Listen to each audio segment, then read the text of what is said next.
ko ñaanal wërgu yaram tawféex ak mën-mën yàlla yokk mën-mënam et puis yàlla yokk ñu mel ni moom ci réew mi su ñu amoon fukki Youssou Ndour comme entrepreneur réew mi yaakaar naa dina gën a jëm kanam am na lu bëri loo xam ne ci kër gi laa ko jàngee et loolu dara du ko dindi dara du ko changer sama tey la gën a nekk sama mag donte tey yàlla def na maa ngi ci yeneen mbir di la nuyu di la sargal et wan la ne man maa gën a kontaan ñu wuy si la parce que maa ngi yow am nañ ay relation yu spéciale yu ñu boole donte xam naa ne relation spéciale yooyu du tax nga baal ma tey doo ma jéggal dara xam naa sa jikko mais loolu tamit dinaa ko seede parce que nit ku baax nga voilà di nuyu waa Sénégal bi ñëpp merci beaucoup Barka ci li ñuy tàmbalee rek mooy dëgg la daan nañ la gis daan nañ la dégg mais xëy na am na lu ñu réeree ci Barka Ba bëggoon naa vraiment nga wax ma ko maanaam nan nga arrivé nan nga excès ci communication wala ci journalisme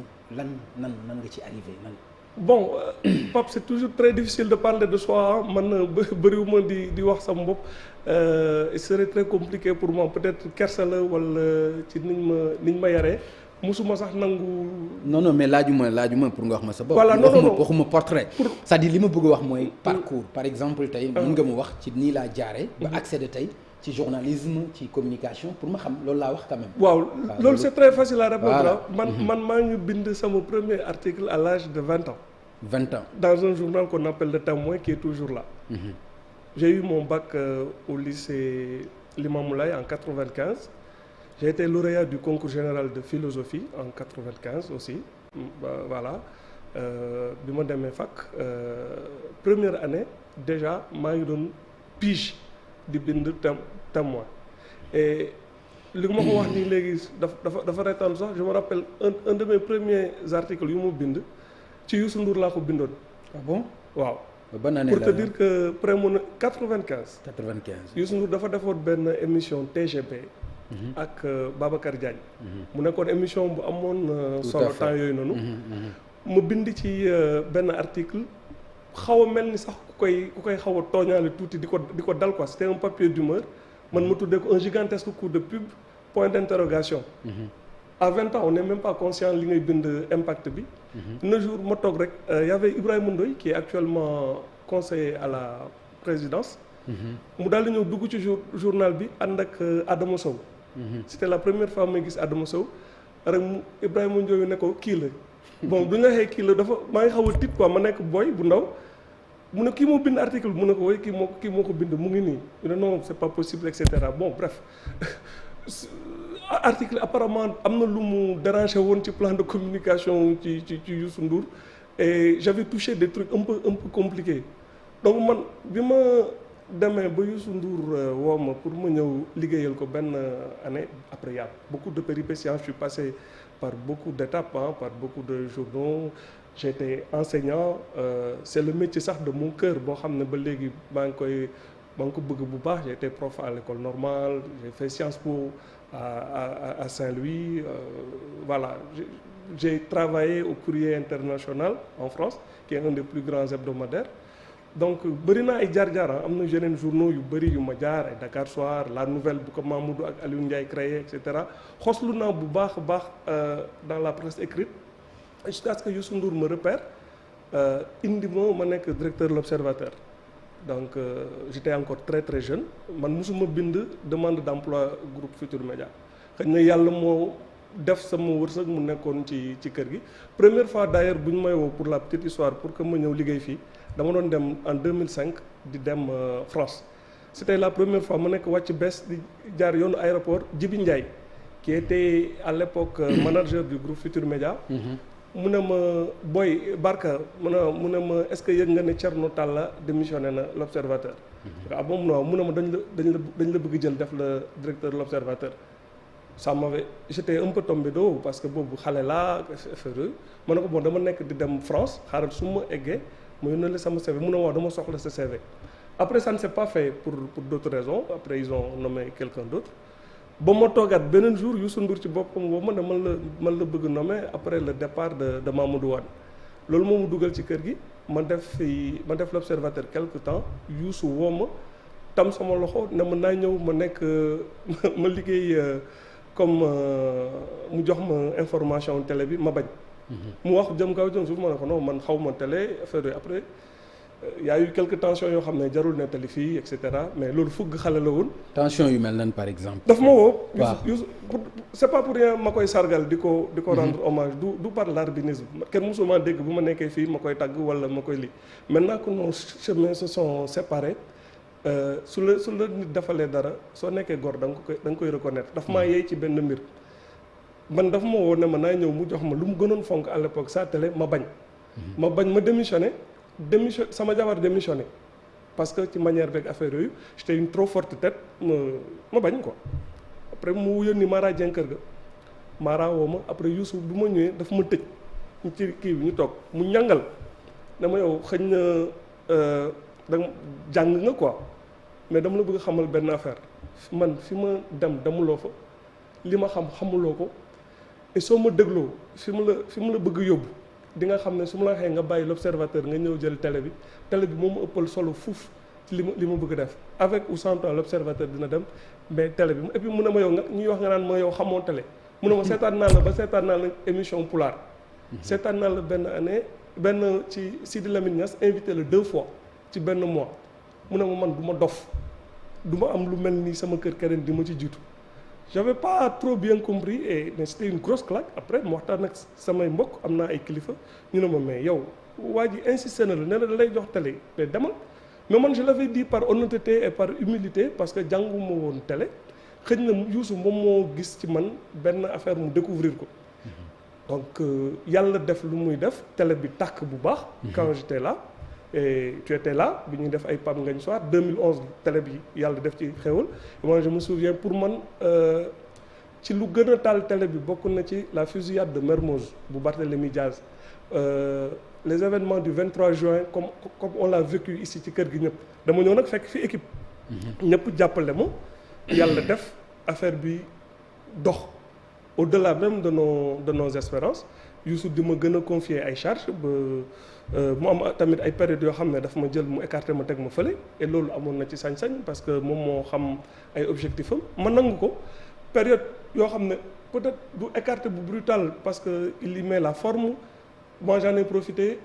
bi ñuy wax dañ ma mettre au placard man ma dem jàngi jàngiwaat bi mooy dox dans la sous-région parce que j'avais toujours considéré que actualité internationale bi point faible la ci kër gi point faible la de manière générale dans la sous-région man bi may njëkk wax waa kër gi damay dem ay Guinée-Bissau am na ñoo xam ne dañu doon rey parce que généralement nit ñi ay France la ñu bëgg dem ay États-Unis enfin mais ma ne dem balaa ngay ñu naan la analyste nga il faut quand même nga am humilité nga dem jàngi c'est difficile c'est contraignant tu vas dans des pays hostiles tu vas parfois dans des terrains difficiles ma dem rëccuwuma ko parce que découvrir naa ci lu bari am ci xam-xam bu bari awma ci dërëm ok mais am naa ci quand même xam-xam un peu bariwul mais loo xam ne au moins xam naa capital dëkk bi lan la wala su lii amee sañ naa ci indi ma petite expertise te lu ma ci gën a jàng mooy journaliste da nga war a def attention damay faral di wax ne sooy wax ci télé am na ay nit ñoo xam ne ñu ngi lay déglu dañu yore seen tasse café di seetaan peut-être ils ont été attachés militaires à Bissau pendant 10 ans wala en Mauritanie wala ambassadeur ancien et cetera mu nekk sax ay agent de renseignement doo xam lépp lu ngay wax ci télé bi ñoom ñoo la ko gën a xam te ils l'ont vécu directement et loolu ça t'apprend après à faire doucement ngay bañ a toog naan moi je suis en mesure de révéler wala ngay wax di yëngal say mbagg loo wax am na ku la ko gën a xam mu ngi toog ci salon moom et puis le gars il te donne 2 minutes tu dis des bêtises il ne te prendra plus jamais au sérieux. Tout à fait. Donc pour man xam-xam da nga koy tarbiyu. Tout à fait da nga koy jàng quoi. alors ban li ma jaaxal mooy ak li nga expliqué yépp ci jaar-jaar ak Youssou Ndour man gisuma ci reconnaissance. parce que li tax ma ni gisuma sa reconnaissance envers lui. jëm ci moom. mooy par exemple tey jii la groupe bi gënoon a soxla. parce que tey jii la gën a def ay investissement. tey la gën a amoon yaakaar ci yaatal. groupe bi te jombul ne loolu wax ngeen ci maanaam gën ko yaatal ba ci sous région bi loolu gis-gisam la tey jii la gënoon soxla Barka tey jii la ko Barka woon ginnaaw est-ce que donc reconnaissance am na foofu si am na reconnaissance Youssou am na reconnaissance honnêtement yow laay wax personnellement ndax man am naa reconnaissance man yow laa tax si am naa je enfin ci li ma yaakaar man de bi ma demee këram di ko wax ne damay démissionner non seulement il m'a très très bien reçu mënu ma dugg quand même par décence ci yenn yu ñu waxtaani parce que kilifa la du lépp la ñu nettali mais ça s'est très très bien passé il m'a remercié gërëm na ma tagg ma ba pare ne ma lépp li ma nekk moom mu ngi ci ginnaawam que bu ma def dara loo xam ne du ump parce que au-delà du fait que sama patron la woon moom il se considère comme mon grand frère ma jàpp ne su doon gisul ci man reconnaissance boobu d'ailleurs su may démissionné du ko. non mais xam nga par exemple amul choix mënul lan la mën a def. non mais c'est-à-dire tey bu fekkente ni moom. ci moment bi mu la gën a soxla. parce que ku nekk ci groupe bi xam na ni groupe bi dafa soxla toutes ses forces. non Youssou Ndour je pense am na fu mu tolloon soxlaatuma woon bu baax parce que enfin même su ma soxlaa am na ñeneen quand même ñoo xam ne après 10 ans c'est normal que dans une maison tu passes la main il y a d'autres talents qui ont émergé et loolu lañ doon ñaan yàlla. former ay nit wala ay ñeneen ñëw rejoindre. mais nag passer la main ne veut pas dire quitter carrément le groupe quand même aussi. non quitter le groupe si loolu c'est une ambition légitime man groupe bi Youssou xam na ne bëggoon naa dem bu yàgg am na lu ma fi téye woon li ma dama toog sax di xaar ndax reconnaissance bañ a dem. mooy quand il y a eu le séisme avec le départ de ñoom mes grands frères Mamadou Ibra Kane ak Alassane Samba Diop mu nekkoon période bu métti man période boobu man maa leen waroon njëkk dem. dama décidé woon daal dem ñoom bu ñu demee ak coow yu ci amoon ak nu mu yëngatoo ma ne non damay rester à mon détriment j'ai retardé mon départ Youssou xam na li may wax du ma kuy waxantu. donc xam na ne am na lu bëri lu ma muñ ci kër gi moom aussi am na lu bëri lu ma muñalan am na lu bëri lu ma jàngal bi ma koy tàggu lenn laa ko dama ko nu Youssou benn affaire laa regretté am na ñaari ngalaj ba ñetti ngalaj yoo xam ne joxoo ma ko. soo ma ko joxoon rek affaire yi daal di mot mu reetaan quoi parce que avec lui on apprend beaucoup. on apprend beaucoup sur beaucoup de choses su dee da ngay seetlu wala nga am recul même quand tu as l'impression que daf la négliger wala daf la teg ci placard wala daf la teggi parfois il le fait sans t'expliquer mais dafay nekk di la protéger. donc moi j'ai appris énormément de choses dans la maison sur l'homme et sur le métier en général parce que gis nga les journalistes doivent être beaucoup plus humbles.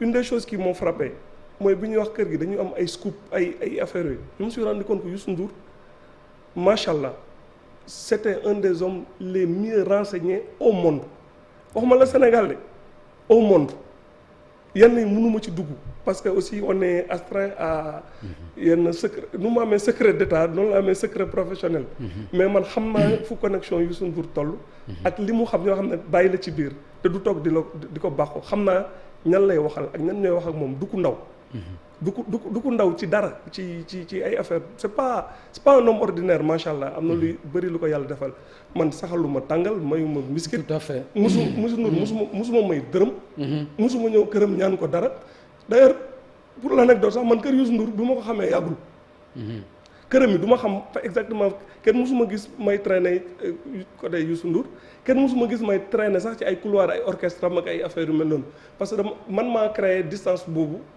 respectueuse ak professionnelle avec lui parce que voilà man je l'ai toujours considéré comme mon employeur man ma nekk employé am fa yam mais li ko yàlla may li ak li mu am et il a des défauts comme tout être humain mais man qualité yi laay retenir ak li ma jàng ci moom surtout ku am chance daal di jaar ci keppaaram yàlla mën na la dimbali ci lu bëri yoo xam ne c'est une chance extraordinaire et gis nga muy Youssou Ndour muy Serigne Mboup muy ñu jàngee en général comme ay daara kokki am na benn oustaz bu nekk Sébi Xotaan mu ngi may dégg ñooñu noonu ñun suñu système éducatif dafa complexé loo nit ñi ba soo jógee université wala nga am yenn diplôme yi ngay tëb di tiitaru mais mën nañ ñu jàngal lu bëri. d'accord waxewu ma ko waxu caaxaan. dëgg la c'est des gens d'expérience. war nañ ñoom mun dem non déglu baax la Pape c'est important. ñoom war nañ mun ñëw di dem dans les plus grandes écoles de commerce ou dans les plus grands instituts ñu fay def ay sessions ay cours c'est pas l'obstacle de la langue wala ay leur laa la ñuy wax et cetera non mais leur expérience leur échec même seen échec. jàng la expérience la. a fortiori li ñu def ba tabax alors que man su ma doon reprendre est-ce que du ma jàng ba CM2 ñu dàq ma moo may gënal que ma continuer di jàng parce que formatage jàng tubaab bi. am na solo trop mais parfois c'est un barrage. et dafay wàññi say capacité parce que tu es tellement imbu des diplômes de l'université que da nga yaakaar ne xam nga lépp yaa mën lépp alors que y a une autre école de la vie boo xam ne souvent. mu gën a efficace mais Barka est-ce que li nga wax aussi grawul parce que tey yor nga sa njaboot ñi ngi jàng xale yi ñi ngi jàng est-ce que li nga wax du leen décourager. non su ma mënoon bu ñu ma dàqoon CM2 wala leen. non c'est une boutade c'est une façon de dire man jàngalekat laa woon mais loolu aussi c'est important ñu revenir ci. parce que jàngalekat bu taxee di wax loolu. man jàngalekat laa doomu jàngalekat laa mon père était directeur d'école. donc xam naa ce que l'école sert comme. d'accord comme moteur ascension sociale. d'accord mais aussi. waruñu yaakaar rek ne jàng école kese. jàng daara jàng la. ok jàng adduna jàng la dañu war a boole lépp ñu. pour que cette formation nit. c'est important. d'accord alors Barka. donc da nga quitter pour rejoindre donc E-Media. non pas du tout. ah bon non. mais pourtant loolu ñu ngi ko doon dégg. que loolu foo déggee loolu. non attends fi ma ko déggee amul importance. li nga ma ci mën tontu moom importance. non dama lay wax moi je suis pas cachotier wala kay affaire yu mel noonu Mamadou ak Alsane c'est de très très bons amis à moi bi ñu ba seen projet yëguma ko fekkewuma ko waxtaanuñu ci on n'a aucun lien à part le fait que c'est des grands frères et je leur souhaite mais une très très belle réussite bi ñu génnee. man dama toog su ma leen bëggoon rejoindre dama leen di rejoindre je les connais très bien on a de très bons rapports ça ne m'a jamais traversé l'esprit parce que ils ont leur projet te am nañ ci sañ-sañ ils ont été dans une maison ils ont travaillé pendant 15 ans ils ont été ay actionnaires yu mag mais mën nga wax ni aussi peut-être problème mu ñàkk déggoo la du ñàkk déggoo ils ont leur choix non li ma bëgg a wax mooy par exemple le fait que nga demuloo nga rejoindre leen laa wax est-ce que du problème mu ñàkk déggoo du question ñàkk déggoo non du question xam nga ñàkk déggoo mooy par exemple da ngeen ci waxtaan ba pare. ñu waxtaan bi am na quand même. non mosul am waxtaan man le départ de Mamadou et de Alassane ñoom Antoine ak affaire yooyu je l'ai appris dans la presse comme tout le monde. xam nga wax benn affaire man dama def benn réunion bu doy waar ak Youssou Ndour boo xam ne Mamadou Ibra Kane était présent moo wax la ko tey. puisque pour balayer la rumeur Youssou xam na li may wax Ablaye Der fekkee na réunion boobu Boubacar Ba fekkee na ko Ndiaga Ndour fekkee na ko Bouba Ndour fekkee na ko ma am nu mu fa demee woon ma am nu ma waxee ak Youssou Ndour je lui ai dit mes 4 vérités bi ma jógee ci réunion boobu. c'est-à-dire 4 vérités c'est-à-dire. non du ma dugg ci détail non waxuma pour nga dugg ci détail non du ma dugg non dugg ci détail yi mënul passer nga wax réunion wax ñi ko fekkee. non ñooñu ils sont fekkee c'est pour te dire que ñooñu ils sont vivants machallah ils se portent très bien. que man du ma waxantu.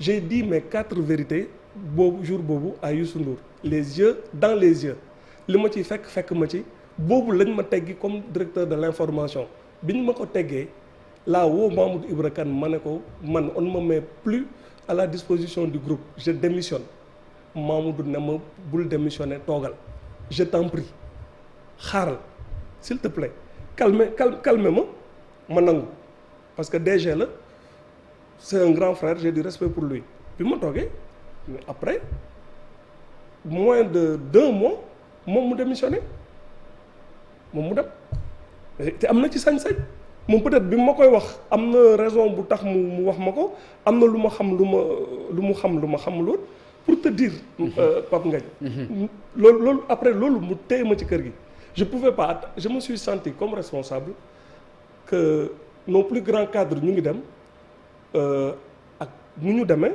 je ne porte pas de jugement de valeur sur la manière dont ils sont partis ils en ont le droit ku nekk ak sa gis-gis ci àdduna je serai le dernier à donner des leçons mais ñoom ni ñu amee sañ-sañ dem noonu laa amee sañ-sañ malgré li ma amoon quelques divergences ak Youssou Ndour ma ne daw ma toog et j'ai pas boobu am na ñu nekkoon ci kër gi di def surenchère di xaar ñu neexal leen man dama jël sama téléphone j'ai appelé Bouba Ndour c'est pas mon plus grand ami.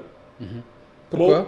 Non yàlla day def ci liggéey am na ñu nga gën a déglu par exemple moi je m'entendais beaucoup plus avec Ndiaga Ndour qu'avec Bouba Ndour je les ai appelés les deux man leen xam naa yéen a ngi dégg ay kii day dem ay affaire man leen man ne leen grand bi demuma S'il peut compter sur une seule personne dans la maison, ce sera moi.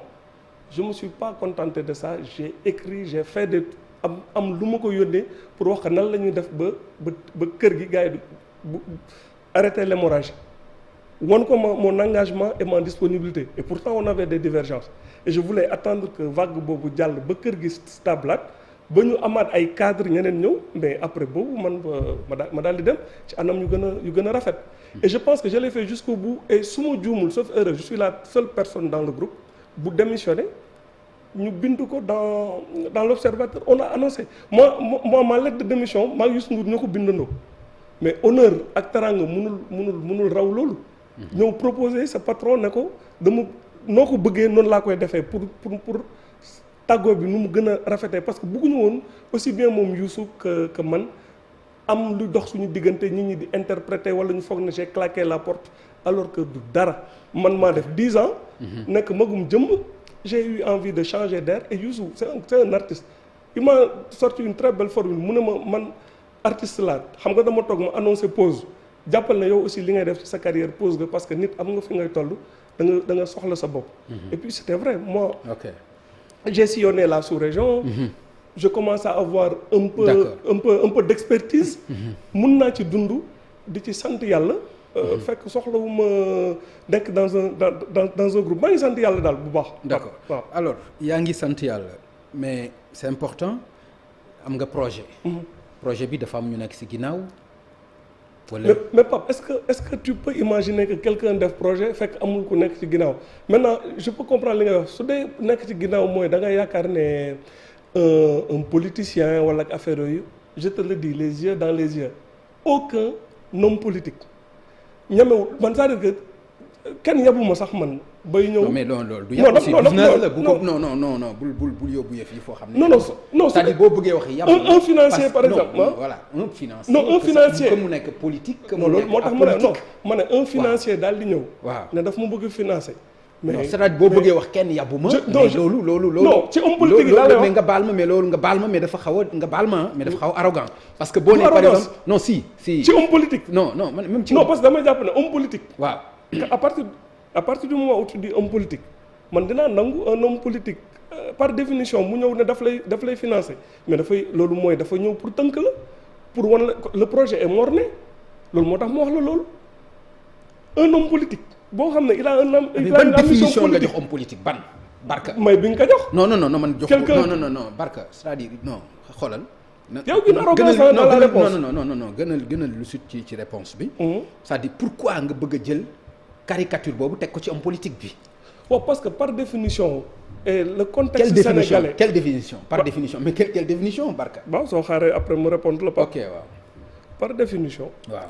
quand à partir du moment où tu dis un homme politique mooy quelqu'un qui a un objectif politique précis. waaw. Il cherche une caisse de résonance. Oui. Et il veut te financer pour que yow nga porte ay idéem. Mais moi ça je me l'interdis. La déontologie me l'interdit. Maintenant un financier boo xam ne c'est pas un objectif politique. Il vient parce qu'il pense que la presse est un créneau porteur. Daf la bëgg financer mais man j'en cherche. Barka da nga wax man sax dama koy non da nga wax jàngalekat nga. waaw mais définition bii nga def ci homme politique. loolu Pape c'est toi qui yow yaa génne terme homme politique bi du man. waaw mais d'accord mais man maa ko génne. mais définition bi yaa ko génne du man. waaw c'est-à-dire li ma bëgg a xam mooy. pourquoi nga peindre rek nga peinturer noonu nit homme politique bi. peinture wu ma leen yow yaa ko peinture yow yaa ko ne homme politique. homme politique mooy quelqu'un qui fait de la politique. c'est ça. Et il cherche des résultats.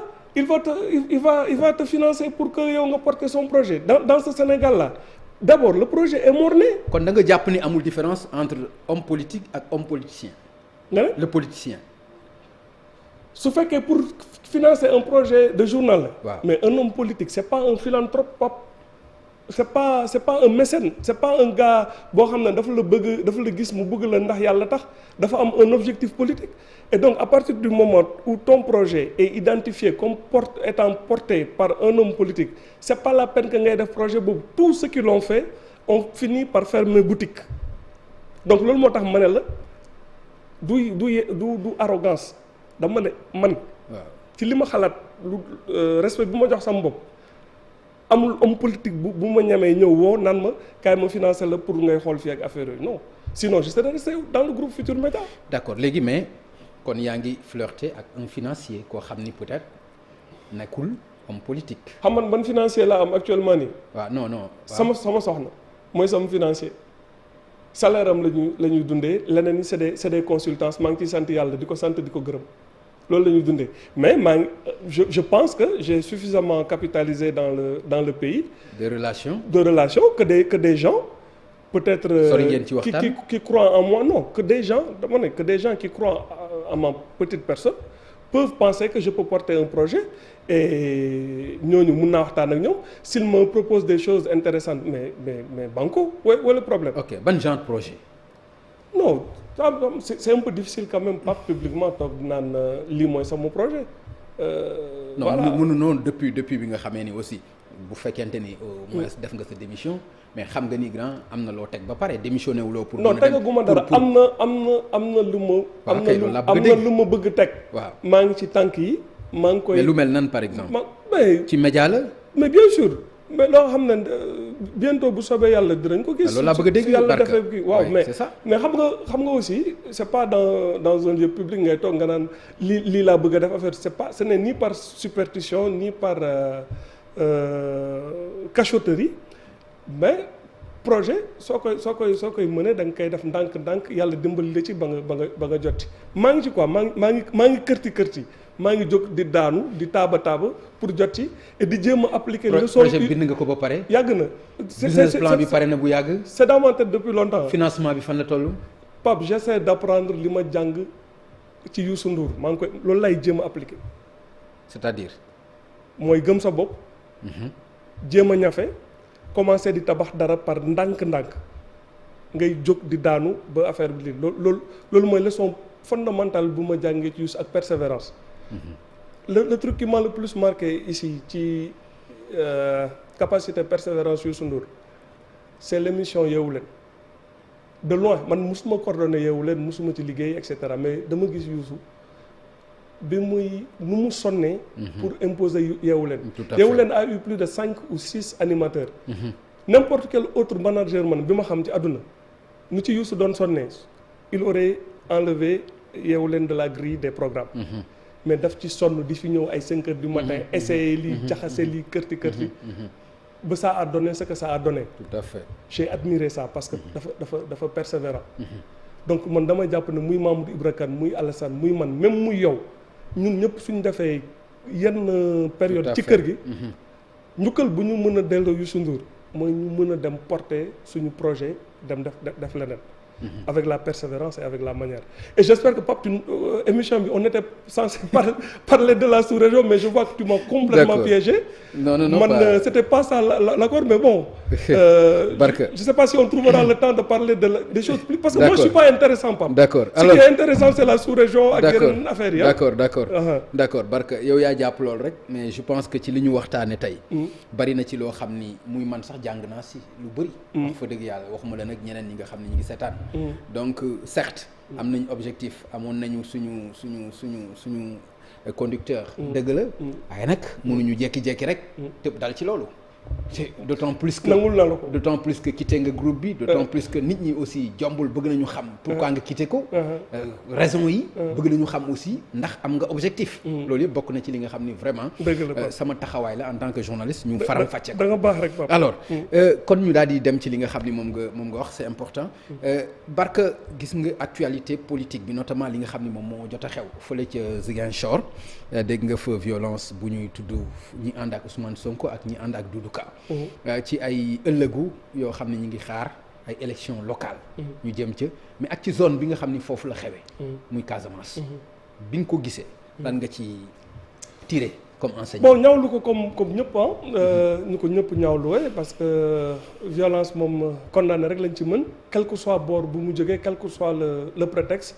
am na neneen nu ñu mënoon doxalee lu dul nii et comme tu dis c'est dans une région particulière boo xam ne ñëpp xam nañ lu fa xewoon depuis ay années mu nekk góom ñu gën a metti ci réew mi war nañ moytu yee fitna fu fitna munti jóge et que politique du dóorante ay jaasi wala ay barre de fer donc man j'étais pas là-bas y a beaucoup de versions camp bu nekk mu ngi tuumaal keneen ki mais en dernier ressort la sécurité des citoyens est du ressort exclusif de l'État.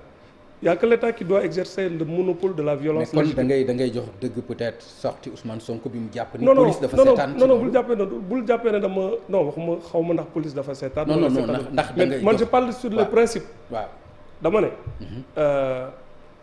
dans un état régalien normal il n'est pas très difficile de savoir que si Ousmane Sonko se déplace wala que Doudou Ka déplacé wu et qu'ils sont dans des camps antagonistes.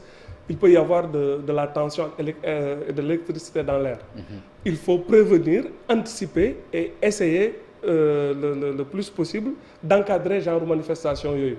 Et comme yàlla def na ne bakkan protégé, c'est une sérieuse alerte, que ce soit en Casamance ak partout ailleurs, le devoir de nos forces de sécurité, sans être partisan ci ñi wala ci ñële, mooy ñu mun a encadrer ñi ñu def cette manifestation boo xam ne ci jàmm lay mujj du am benn ay. donc loolu maa ngi koy déplorer. ok nan nga déggee aussi Ousmane Sonko bi wax ni xaru la ci nit mu koy attaqué biir Ziguinchor. bon loolu c'est des paroles de politiciens c'est normal mbër la bu nekk ci benn. fiefam lu mu jàpp ne fiefam la et puis élection yu mujj yi confirmé nañ ne fiefam la. jusqu'à ce que mu am yeneen élection yu ko dindi. C'est très normal en politique mu wane na moom am na wéeruwaay am na fu mu taxaw loolu ay waxu politicien la ñeneen ñu jàpp ne li muy wax dëgg ils n'ont qu'à aller se mesurer avec lui dans les urnes et wane ne que li muy wax ne Ziguinchor fiefam la que loolu amul. D'accord mais Barke est-ce que yaakaar nga par exemple yeneen élection mën a ñëw mën a prouver le contraire ci li nga xam ne moom la ñu génn muy présidentielle yi ñu génn.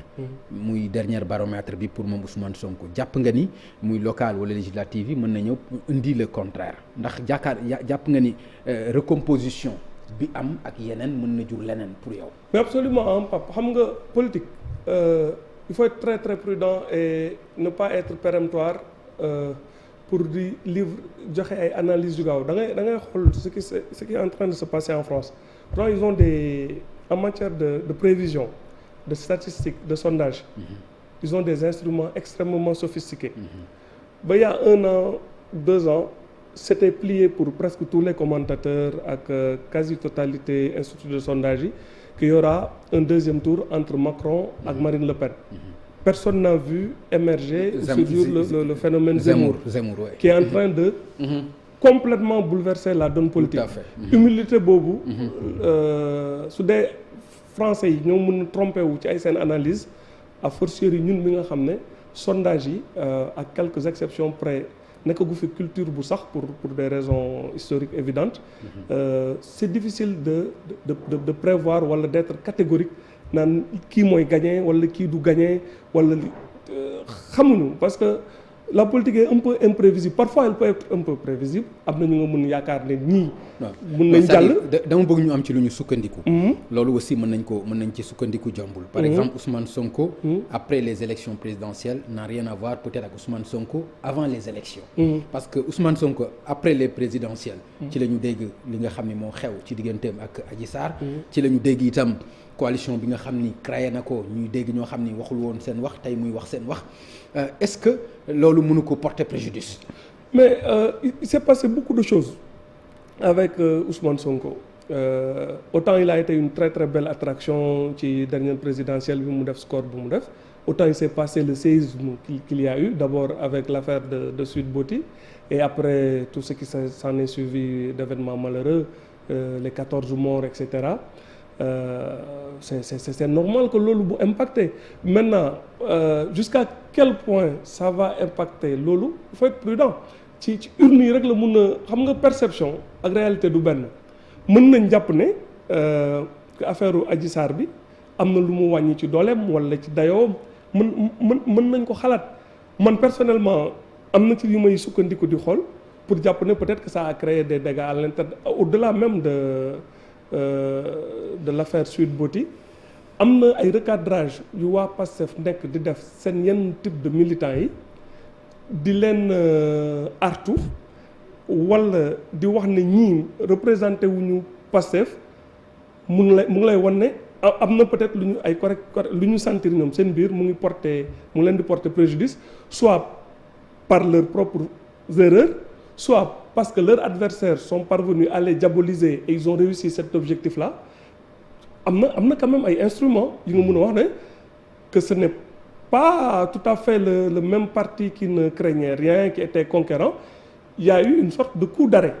Loolu c'est incontestable. Mais maintenant coup d'arrêt boobu ak perception bu ñu am bi jusqu'à quel point ça va impacter dans les urnes. Loolu honnêtement mënuma ci xuus. Parce que xam nga Ousmane Sonko am na ay militants. non mais dafa nag man mënoon na gën a leer quand même. waaw xaaral parce que foofu laa jëm soo mayee ma expliquer la. ok Ousmane Sonko. am na ay militants am na ay sympathisants am na ay fanatiques. Ousmane Sonko loolu la am. ossature am na ci ñoo xam ne ay dañ ko gëm. comme nit ñi di gëmee un gourou. gis nga ku gëm quelqu'un à ce point là chance la pour le patron peut-être quelque part.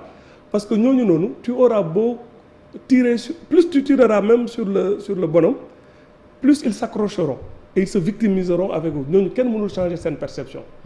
am na ñoo xam ne ay sympathisants lañ ils étaient prêts à franchir le pas peut-être am lu waa ji def ñu reculer.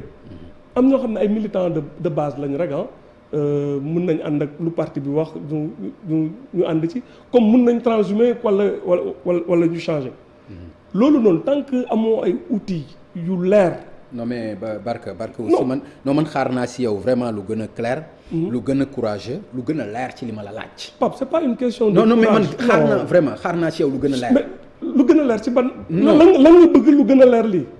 c'est-à-dire da nga bëgg ma yow ma ne la Ousmane Sonko a perdu de sa superbe wala ma ne la il a perdu tel militant mais on n'a pas de critères su ma ko waxee perception la politique elle est aussi un peu scientifique man jomb naa toog di wax rek loo xam ne waxtaan de grande place pour dire que oui affaire Adji Sarr bi oui on peut le penser mais les prochaines locales détermineront au niveau national réellement si Ousmane Sonko a perdu ou s'il a consolidé mënuma tëb ma toog fii ban courage man bi may défendre Ousmane Sonko je pense être l'une des rares personnes à avoir alerté à temps ne il ne faut pas désespérer Bignona bi ma koy bind Bignona laa wax et yàlla def c'est à Bignona qu'il y a eu les premiers morts j'ai dit que suñu jàppee Ousmane Sonko suñ ko naree tëj dëkk bi dina tàkk ma bind ko ñenn ñi ne way Barka Ba machin et cetera Dieu m'a donné raison sur tous les points donc bon Ousmane Sonko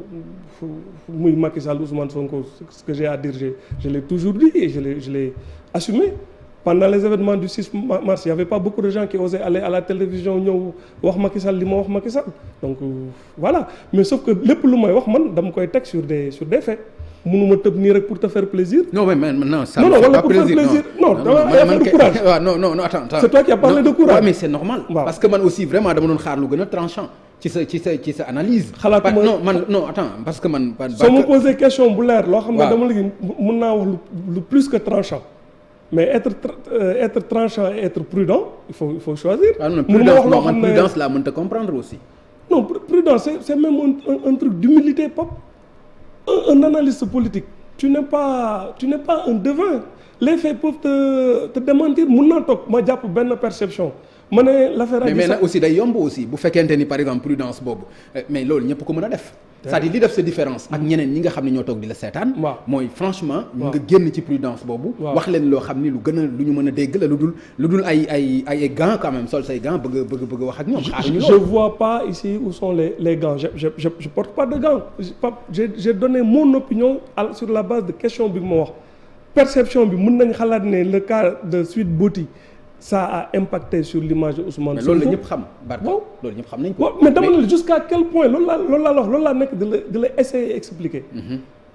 entre perception boobu que impacté na sur image am def nañ ay réglages internes affaire yooyu est-ce que cela se traduira par une baisse de son score sur les locales loolu Pape excuse-moi je peux pas m'avancer là-dessus. awma instrument bi. Où est le manque de courage dans ça? D'accord. Alors naka nga gisee son discours par exemple d'antisystème ak tey. Tu sais moi. ak li nga gis ci fay yi li nga gis.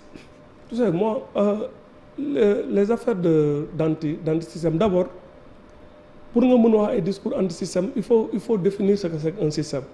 Un système c'est un fourre-tout. C'est-à-dire le phénomène Ousmane Sonko il est intéressant sur plusieurs aspects. En réalité ce qui est en train de se passer. peut-être dañu amul recul. Mais lu fi amoon la ba pare. Une bonne partie du discours de Ousmane Sonko sur le rejet du franc CFA. Sur le fait que dañu war a nekk un peu plus nationaliste. Yooyu yëpp amoon na déjà dans les années 60. Sur plusieurs aspects son discours essai là je dis bien. Dans les années 60 kan moo ko porté woon. Quelqu'un comme Mamadou Dia. A essayé de porter ce discours de manière plus structurée, beaucoup plus élaborée que ce que Ousmane Sonko di wax. Et bokk na ci lu tax en 62 on l'a enlevé. Donc il y a rien en fait de vraiment nouveau sous le soleil. Peut-être que ñi dañu fàtte woon dans les années 60 tout ce qui se passe là France dégage et cetera. Mais amoon na ba pare. Peut-être boobu c'est la terminologie qui changeait. Les gens parlaient d'anti-impérialisme, de bourgeoisie, comprador, et cetera. Loolu pour ñu xam un peu ce qui était gauchiste, et cetera. Quelle était leur terminologie de l'époque. On assiste à un retour un peu de l'histoire sous d'autres formes.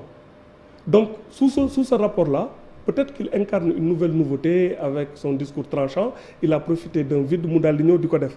Mais ma conviction profonde. Mooy que quelqu'un qui a été au cœur d'un système comme impôts et domaines nga bëgg réformer le Sénégal avec des inspecteurs des impôts et domaines, j'ai rien contre eux. C'est des gens pour qui j'ai le plus grand respect et il y a de très très grands messieurs là-bas. Ils sont très bien formés, c'est la crème de notre administration. Waaw ma ne ñooñu ci ñu gën a xarañ ci réew mi lañ bokk. Mais comme c'est des hauts fonctionnaires nekk au cœur d'un système pour réformer ko dina jafe pour man. waaw pour dire le moins. soo xoolee seen extraction ñoom fi ñu jógee. ñu bëgg porter un discours de rupture new ma mënuñu ko def. mais il faudra qu'ils fassent violence à eux-mêmes. lan la Ousmane Sonko mën a gagner lan la mën a perte. ci àndam ak Khalifa Sall. lan la ci mën a gagner lan la ci mën a perdre par exemple bu fekkonte ni li ñu bëggoon am na kon tey seen coalition Parti démocratique Sénégal dañ ciy bokk. Notamment parce que loolu lañ njëkkoon annoncé. lan la mënoon gagner ci loolu pour yow le fait que mu ànd ak ñoom lan la ci mën a gagner lan la ci mën a perdre. Mais d'abord Ousmane Sonko il gagne beaucoup parce que il est moins isolé le fait que par rapport ak épreuve yu mu dund mu daal di am ay kàngam yu mel ni Khalifa Sall daal di ñëw rejoindre ko wala bokk ak moom coalition. Ça l'isole un peu moins sur la scène politique. Tout à fait. Loolu déjà c'est un premier gain. Et pour son moral. Et pour wane ne du moom rek moo ne cundum mu nekk cible pouvoir bi. loolu c'est un gain politique. Maintenant s'il le transforme dans les urnes ci coalition boobu ils arrivent à rafler des mairies importantes. Mais c'est une très très bonne option pour les législatives ak pour élection 2024. Il a plus à gagner ci ànd ak ci coalition bi que plutôt d'y aller tout seul. Maintenant peut-être pour son ego bu muy nekk chef de l'opposition on ne parlait que de lui ak mu nekk au centre du jeu en 3 ans 4 ans mu réussir prouesse boobu am na peut-être lu koy ramener sur terre. Non. Mais politiquement et stratégiquement mu bootu ci coalition bi. Je pense que mais est-ce que gisuloo ci waxeet quand même ci koo xam ni dafa jàppoon ni ñii ñooy politique yi ñoo baaxul parce que loolu moo nekkoon discours bi. Mais totalement. waxeet dans le Pastef y en a eu beaucoup ils se sont arrangé wu nañ ba xam ne y a le discours et y a ce qu'on appelle la réelle politique ñu bëri ñu doon ŋaññ wala moom Ousmane Sonko bi muy ñëw au début dans son discours tranchant et cetera tey soo ci seppee lu bëri ce qui reste ci discours anti-système bi bëreetul. Il est confronté à un choix cornélien soit topp idéologie boobu mu gëmoon moom kese mu ciy dem soo moytul mu wéet ci lool dans les urnes dans l'opinion publique wala mu daal def réalisme politique quitte à manger son chapeau am yenn compromission sax waxuma sax compromis yenn compromission yoo xam ne da koy def pour mu mun survivre. c'est pas facile pour lui. c'est pas facile lan nga bëgg wax ci compromission lan par exemple mooy ravaler ay. mais bien sûr. compromission yi mooy nga dem nga ànd ak ay nit ñoo xam ne da nga doon wax ne c'est l'incarnation du système comme les gens du PDS qu'il n'avait pas raté mu dem ba xam ne soxna la leen jéem a waxtaan ak ñoom et cetera dans la définition ou bien tentative de définition système bu ñuy wax Khalifa Sall apparatchik bu nekkoon PS et cetera si tu cherches quelqu'un boo xam ne peut-être mun nañu wax ci système la bokkoon encore que c'est un grand monsieur et cetera. mais kon Barka da nga jàpp ni bu gëmoon par exemple boppam gëm discours am. continuer waaw du am dara quand même. non ça dépend dina am peut-être ñu ko ci fekk si. xam nga le problème avec toi c'est que da ngay yaakaar ne affaire yi c'est soit noir ou blanc ça peut être nuancé du daw wax ji c'est par prudence am na ñoo xam ne Ousmane Sonko les séduisait parce que discours am bokkul ak woon benn discours ñu bëri ci loolu lañu adhéré à cause de sa jeunesse et de ce qu'il pense être la nouveauté de ses idées mu charmer leen ñu topp ko ci loolu mais am na ñoo xam ne tey ils sont perplexes parce que même pour le Pastef est même souvent maintenant dans une posture défensive parce que ils sont obligés de s'expliquer nit nag soo demee ba nga xam ne au lieu que nga dérouler sa programme da ngay obligé di expliquer wu ça veut dire que déjà que tu es happé par le réel politique boobu may wax ils se rendent compte qu'ils ne peuvent pas redéfinir la politique malgré discours tranchant bu ñu amoon ak jeunesse bi Sénégal dafa am ay réalités yoo xam ne mënuñu alors est-ce que dañuy rester dans leur pureté là au risque de faire un fiasco électoral ñu disparaître wala ñu daal di ravaler yenn ci seen prétention yi ànd ak politiciens yi pour ñu am yenn mairie yi après ñu jéem a avancer loolu c'est le dilemme auquel ils sont confrontés. D'accord c'est vrai que mënoon nañ ci continuer mais dafa am point yu bëri yoo xam ne bëgg naa ñu ñëw si mu aju aussi ci Khalifa Sall nag ak son avenir politique ni ñu ko gisee par exemple tey coalition bi mënoo jàpp ne Khalifa mooy leader bi malgré aussi presque taxawaayam ci politique ak ba muy politique nga xam ni boobu mën nañu wax ni Ousmane Sonko daanaka ganeegul àddina mais tey bu coalition bi Yewwi Askan Wi mën nañ jàpp ni ay la yéwén leader bi Ousmane Sonko la naturellement mën nañ ko jàpp bu fekkee leader mën na am ci coalition mën nañ ko jàppee noonu mais nan nga gisee par exemple la position de Khalifa ci coalition boobu taxawaayam. Déjà Khalifa il revient de loin Khalifa Sall a subi quand même une cruelle épreuve fi mu jaar-jaaram dafa metti trop il était en pleine ascension ñu jël ko tëj ko ne ràpp ci kaso bi mobilisation yu mu xalaatoon wala bi mu yaakaaroon moom ak ses partisans que sénégalais dinañ ko def ne du fi amee mobilisation boobu. def nañ li ñu mën a wax dëgg waaw non def nañ li ñu mën mais je veux dire impacté wul comme nu peut-être ci njortam ni mu ko yaakaaree woon il est sorti quand même un peu affaibli de cette épreuve là. lu bëri xew na ci diggante bi autant moom mën nañoo ne genre blessé de guerre la mais blessé de guerre boo xam ne qui est redoutable. parce que quand même maa ngi la koy wax dafa yàgg ci langue politique bi il a démontré pendant longtemps que c'est un animal politique. Peut-être même si c'est une bête blessée il peut être une bête redoutable am na fu ko pouvoir bi tënk par rapport au système judiciaire am na lu mënul def mais mu ngi def lu mu mën donc pour man moom aussi bien moom ak Sonko ñoom ñaar ñëpp ay blessé lañ blessé de guerre Ousmane Sonko un blessé qui a survécu aux événements de mars. Kon dinañu dangereux ci pouvoir bi quand même bi ñu jàkkaarloo. non parce que mën nañu dangereux ci. parce que bête blessée dafay. bête blessée par un autre animal politique plus redoutable qui a failli les anéantir muy Macky Sall. Ils n'ont pas le choix lu dul jéem a xool ku nekk nan ngay bootoo ci ginnaaw keneen ki pour boole seen doole parce que ki ñu jàkkaarloo ki nekk ci nguur gi yore pouvoir bi. Il a fini par démontrer que moom il est sans pitié avec ses adversaires su la jekkoo du la baal daf lay anéantir mais on peut comprendre que politiquement ñu jéem a boole seen doole pour xool nu ñuy jàkkaarloo ak mbër bu amee noonu puissance alors est-ce que après seen coalition boobu dina yàgg est-ce que loolu on peut se poser des questions mais fu mu toll nii da ngay rendre compte que ils n'ont pas eu le choix parce que su nekkoon sur la pente bi mu nekkoon ci li ma jàpp ils auraient pas cherché ay alliés du côté de Khalifa Sall il l'aurait cantonné côté de ñi leen jàppale woon dès le début balaa dara di am mooy autour du RND du docteur Diallo Diop ak Madiaye Mbodj bu yoonu askan wi ak quelques autres coalition ba ñu nekkoon foofu rek lañ ko doon tënk mais ils ont été obligés d'aller chercher ay yeneen alliance parce que la réalité politique du moment moo leen ko dicté xam nañ ne suñu resté woon noonu rek kese ci seen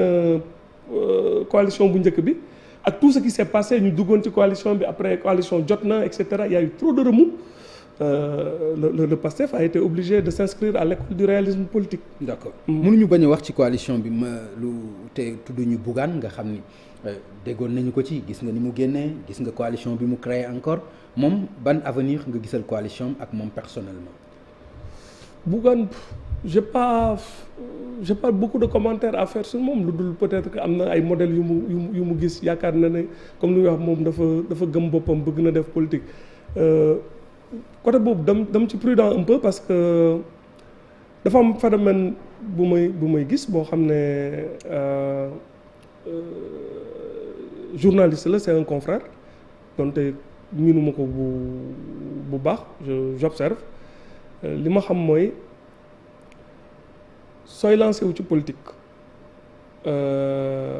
defal politique mais je suis contre xawma ndax moom loolu lay def ou pas d'utiliser ay médias pour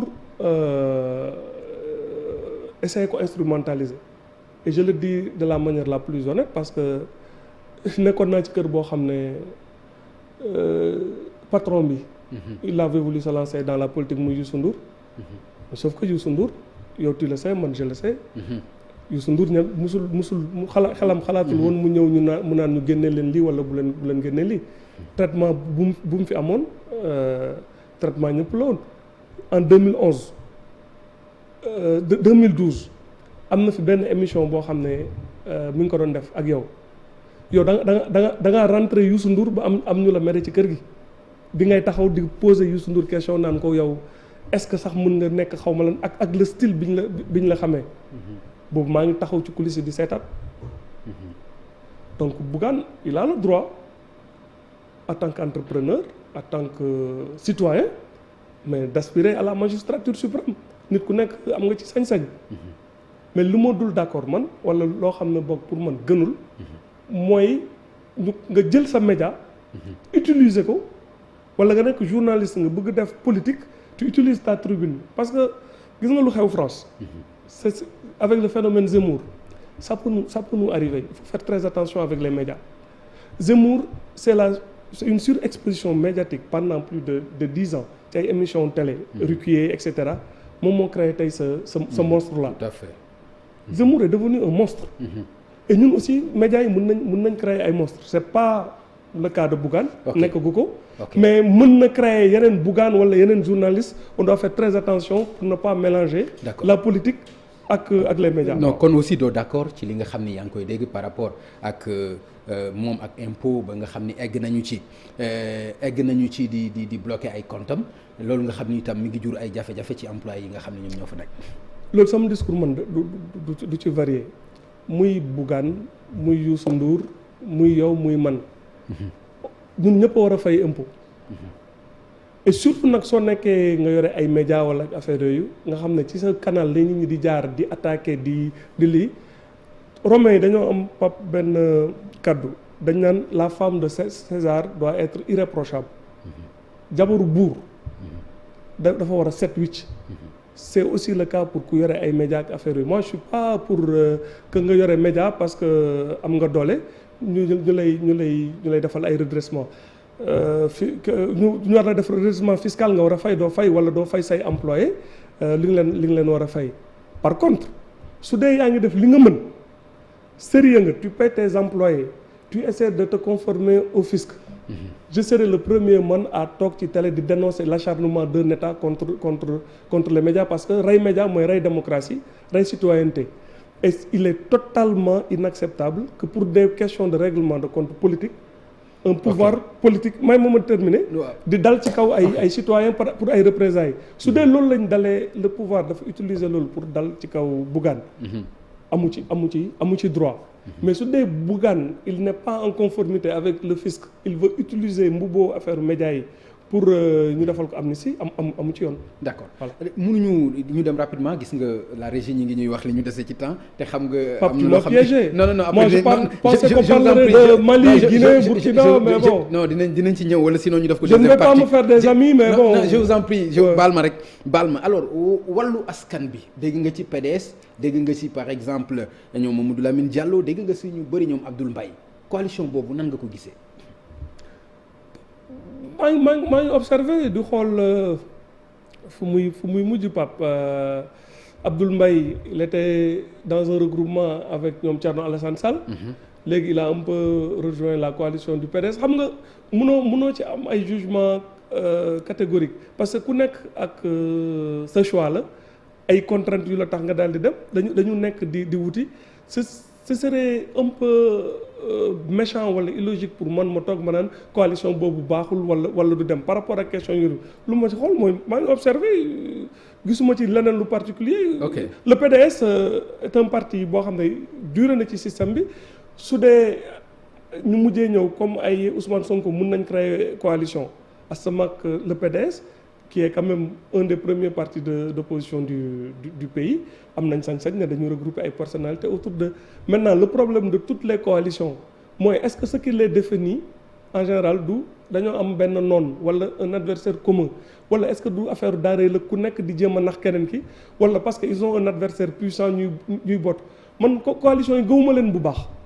parce que c'est au lendemain de la victoire ngay gis après ñu commencé wala ci investiture yi kii jël nañu kii wala jëluñu protéger kii affaire bi daal di tas. j'observe. xam naa dinañ ko gën a yaatal peut-être bu ñu amaatee beneen occasion. Barka nan nga mën a gisee li ñuy wax ci élection locale yi que jàpp ni premier tour troisième mandat bi ñuy jiiñ Macky Sall la maanaam bu ci amee ndam. leneen mën na am bu ko ci amul nan nga gisee local yi nga xam ni ay local la yoo xam ni wuute na ak local yi ñu fi daan dégg yëpp. local yi première analyse bu moo ci am d'abord au-delà de élection présidentielle yi mooy la recomposition interne à l'APR su Macky Sall deful ndànk local yi mën nañ imploser loo partem j'ai pas dit exploser imploser ça veut dire kon ci biir partem mun na tas te mu ngi ci tànk yooyu mu ngi am je pense c'est pas pour rien qu'il est allé faire son doxantu à Dubaï yóbbaale ñu bëri déplacer une partie de la République là-bas c'est pour faire des réglages local yi ci APR la gën. ah bon loolu réglage bi moo ko fa yóbbu. ci APR la je pense que bokk na ci. ci APR la gën a compliqué. on est peut-être à 2 semaines ou 3 semaines des dépôts de liste Macky Sall toll na tey ci benn dilemme cornélien boo xam ne quel que soit lu ku mu tànn ak gox bu mu munti nekk ci biir Sénégal dina am benn contestataire. est-ce que tey il a suffisamment. mais loolu aussi dafa valable pour l'opposition aussi. oui mais ci moom parti au pouvoir bi la gën a grave. parce que d'abord non pas du tout parce que moom tey même boo nekkul maire mën nga nekk député wala nga nekk directeur wala leneen. non pas forcément pouvoir yooyu mu yor ñeneen ñi yor. non parce que xam nga lu tax c'est lié à ce que tu as dit c'est lié à l'incertitude sur le troisième mandat. le fait que est-ce que day toogaat wala du toogaat ça impacte beaucoup. local yi dróowul ak yeneen local yi ñu bëri ils sont en train de jouer lu ñuy wax en français leur va-tout. jàpp nañ ne seen bakkan lañ ci teg. ok et ñu bëri dañu bëgg ñafe est-ce que dans l'histoire politique du pays mus nañu gis ay nit ñuy xëccoo ni à ce point ay mairie. c'est pas pour rien. parce que ñu bëri dañu tënk seen avenir politique ci local yi ak l'avenir de l'APR qui est incertain xamuñu ndax patron bi day présenter waat wala du présenter waat ñu bëri tey leur premier réflexe ci local yi c'est d'aller conquérir une mairie nga am base politique. après quel que soit le scénario que waa ji toogaat wala mu bañ a toogaat nga mun négocier. donc loolu dafa yokk enjeu yi. ok am naa nag dañuy dugg rapidement ci international comme non convenu. pas international amul yow da nga mu piégé. comme convenu mais rapidement rek s'il vous plaît nga baal ma. ci ay secondes histoire dellu si na tey ba ñu ngi wax procès Thomas Sankara ci Burkina Faso. c'est vrai loolu c'est très important. mais dégg nga li ci Blaise Compaoré wax parce que mi ngi xëcc immunité am ban gis-gis nga am ci procès bi ak sortie bi mu ci def lan nga ñu ci mën a wax. nga baal ma balaa loolu dama la bëggoon wax benn affaire ci affaire troisième mandat bi ñuy wax dafa flou. il m'arrive de voyager un peu depuis quelque temps dans la sous-région comme lu mu la wax di def ay consultances dafa am benn phénomène bu ma frappé keroog au Burkina Faso il s'est passé un fait inouï. président bi bu ñu ko réélire yàggul Marc Christian Kaboré 2025 lay mandaawam di jeex dafa organiser congrès son parti qui est le parti majoritaire au pouvoir ñu daal def congrès en 3 jours ñu daal di tànn le président de l'Assemblée nationale mu ngi tudd Alassane Bala Sakandé mu def ko président au parti bi jël yeneen cadres yi ñu nommé leen donc moom déjà préparé na pour son parti sa succession amul coow lakkuñu ay pneu dara xew ci au Niger Issoufou bu muy dem loolu moom c'est clair. il a pris Bazoum qui était son ministre de l'intérieur mu tàggat ko jox ko parti bi jox ko lépp waa ji daal dem élection mu daal di gagner donc on a deux exemples de deux présidents prudents yu rëcc ci affaire troisième mandat déjà surtout le président Burkina parce que dafa mu wax Burkina yow yaa ko tudd léegi moo tax ma jël la transition est trouvée nous on ne peut pas ou on ne doit pas faire moins que le Burkina ñun dañuy fàttali ne histoire troisième mandat Sénégal la commencé bi ñuy xeex Ablaye Wade troisième mandat bi ba jëlee ko fi donc xam nga souvent dañ naan si Macky Sall avait renoncé wala mu ne du présenté wu son parti day éclater mais loolu su sa éclater c'est parce que c'est un mauvais manager la preuve par le Burkina que si tu es un bon manager et que ton parti est structuré am nga la légitimité conduire nit ñi ñu gëm la dëkk bi nekk dans la stabilité ay question mën na ko nekk wala ko nekk man du ma dugg ci j'ai dit que du ma mës a dugg ci ay interprétation juridique dama jàpp ne Macky Sall devant l'histoire et lu gën ci moom et lu gën ci réew mi c'est ma conviction profonde mooy que 2024 mu daal di dem mu daal di joxe lenge yi ci jàmm parce que Macky Sall a un problème boo xam ne dafa mel ni avantage la mais soo ko analyser waatee handicap la âge bu mu ñëwee au pouvoir xam nga Ablaye Wade est venu au pouvoir à l'âge où Senghor l'a quitté 74 ans la Ablaye Wade ñëwee au pouvoir Macky Sall est venu au pouvoir je pense il n'avait pas 58 ans ou moins de 60 ans c'est extrêmement jeune pour être président yàlla moo ko cëral yàlla may ko ndam boobu donc moom s'il quitte le pouvoir il va quitter le pouvoir ci tendance générale yi période bu nit di war a bëgg nekk président de la République moom boobu lay nekk un jeune retraité mais alors loolu ku ko yàlla defal pourquoi c'est-à-dire si Macky Sall jëloon benn tableau il s'amusait mu daal def troisième mandat bilan coût avantage mais avantage bi moo ëpp téeméeri junni yoon un troisième mandat risqué boo xam ne d'abord c'est pas sûr que di nga jàll soo jàllee mun nga toog ci ay nen comme ce qui est arrivé à Alpha Condé et c'est pas tu n'inscris pas ton nom dans la trajectoire démocratique du pays.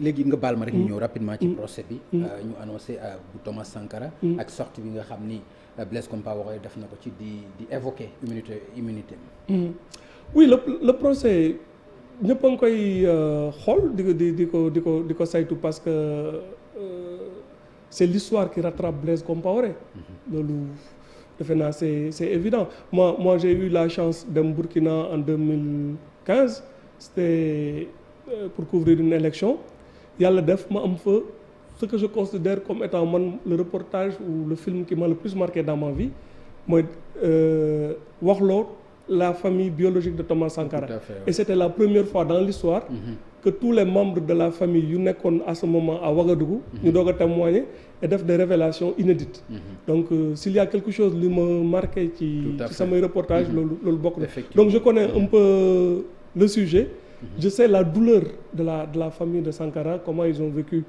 ni ñu jàppee ne wor la ak trahison ak ni ñu jàppee woon Blaise Compaoré maintenant ce qui est dommage mooy que Blaise nangul ñëw mais am na quelqu'un koo xam ne il était au cœur des événements mooy Gilbert Diendéré qui avait tenté un coup d'état on espère pour l'histoire que Diendéré il aura le courage de dire ce qui s'est passé qui a été le donneur d'ordre et pourquoi ils ont tué Thomas Sankara. D'accord malheureusement bëggoon naa ñu taxaw ci bu baax mais temps bi gis nga ni mu demee. ci loolu dafay taxaw si ñu dem ci Guinée parce que li nga wax ci wàllu trahison loolu la Alpha Condé wax daanaka wala boog ay partisans ci digganteem ak Doumbouya Mamadou bi nga xam ni moom moo jël pouvoir bi ci moom ak ni mu demee noonu foofu. mu jàpp ni moom moo ko dundal moo ko solal comme ni mu ko waxee nan nga gisee loolu nga xam ni itam moo xew foofu ba Doumbouya jël pouvoir bi ak avenir am Guinée. xam nga chance la waat encore parce que moo tax maa ngi sant Youssou Ndour parce que honnêtement élection yooyu yëpp yu am yi moom man la doon tàmm mu yónni ma. alors que mënoon na yónni ñeneen ci kër gi. ça qui m'a permis d'approcher un peu dafa am benn affaire bu ma frappé 2018 bokk naa ci ñu interview Alpha Condé et ñu tax mu évoquer pour la première fois ouvertement la question du troisième mandat interview exclusive bu mu accordé woon TFM la l'Observateur avec ABF ak Serigne Diagne bu Dakaractu yàlla def man sax maa ko posé woon question bu chaude bi sur le troisième mandat mu fireeku xuus ci affaire troisième mandat bi affaire bi am ngan di moom impact ci biir Guinée alors foofu noonu pour wax la pour ñëw ci coup d'état bi pour te dire àdduna nu mu doy waar un des conseillers les plus proches de Alpha Condé nga xam ne ci ñu ko doon alerté nekk un fidèle parmi les fidèles parmi moom ñu xamante foofu ci entretien bi dañu ñibbisi après la dernière élection présidentielle mbokk ak moom avion ñuy dem Conakry ñu wàcc ñuy woowante élection bi jàll ma ñibbisi ma koy woow mënuma ko jot ñu ne ma jàpp nañ ko Guinée jàpp nañ ko bon mënuma wax trop pour des raisons évidentes de confidentialité bi ñu gasee di enquête di xool lan ma xew ñu ne Alpha Condé daf ko arrêté parce que daf ko soupçonné dafa nekk di préparer coup d'état ne ko ah bon wax jooju am na capacité présenter coup d'état foofu noonu man le gars que j'ai bien connu oui il est en train de préparer un coup d'état avec Oumar Sissoko pour le profit de Oumar Sissoko Embaló donc Alpha bi mu toogaatee xelam yëpp ci Guinée-Bissau la ko concentré woon. tout à fait c'est vrai que mënoon nañu am temps pour wax. mënuñu ci xuus nii temps bi may ñu ko sinon ma expliquer leen li ci lu bëri donc Alpha surveillait plus.